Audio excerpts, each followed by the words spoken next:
Mrs. Kane. Pull your muffler around your neck, Charles. Kane, I think we shall have to tell him now. Yes. I'll sign those papers now, Mr. Thatcher.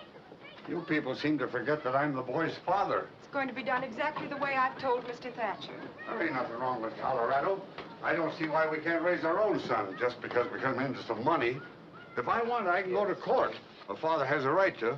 A boarder that beats his bill and leaves worthless stock behind. That property is just as much my property as anybody's, now that it's valuable. And if Fred Graves had any idea all this was going to happen, he'd have made out those certificates in both our names. However, they were made out in Mrs. Kane's name. He owed the money for the board to the both of us. The bank's decision on all matters concerning... I don't hold with signing my boy away to any bank as guardian. I want you to stop all this nonsense, The bank's Jim. decision on all matters concerning his education, his places of residence, and similar subjects is to be final. The idea of a bank being the guardian. I want you to stop all this nonsense, Jim. We will assume full management of the Colorado load, of which I repeat, Mrs. Kane, you are the sole owner. Where do I sign, Mr. Thatcher? Right here, Mrs. Kane.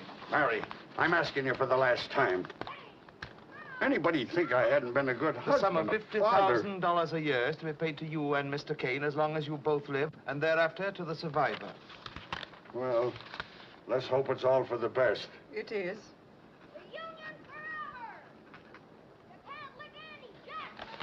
Why I can't raise my own boy is more than I can understand. Go on, Mr. Thatcher. Everything else, the principal as well as all monies earned, is to be administered by the bank in trust for your son, Charles Foster Kane, until he reaches his 25th birthday, at which time he is to come into complete possession. Charles! Go on, Mr. Thatcher. Well, it's almost 5, Mrs. Kane. Don't you think I'd better meet the boy? I've got his trunk all packed. I've had it packed for a week now. I've arranged for a tutor to meet us in Chicago. I brought him here with me, but...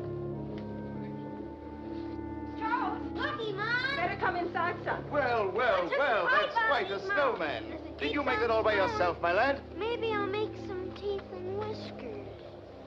This is Mr. Thatcher, Charles. Oh. How do you do, Charles? He comes from the east. Wow. Hello, Charlie. Charles? Yes, Mommy? Mr. Thatcher's going to take you on a trip with him tonight. You'll be leaving on number 10. That's the train with all the lights on it.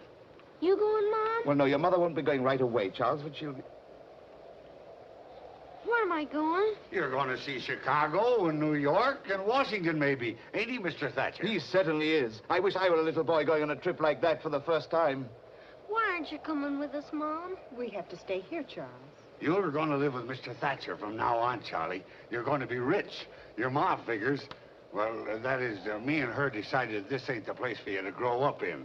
You'll probably be the richest man in America someday, and you ought to won't get be an lonely, education. Charles. Lonely, of course not. Why, we're going to have some fine times together. Really we are, Charles. Now, shall we shake hands? Oh, come. I'm not as frightening as all that, am I? Now, what do you say? Let's shake. Why, Charles! Oh, Charles, you almost hurt me. What's that under Charlie! his pillow? It's that to lay with. Mom!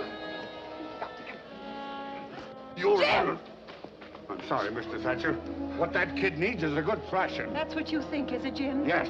That's why he's going to be brought up where you can't get at him.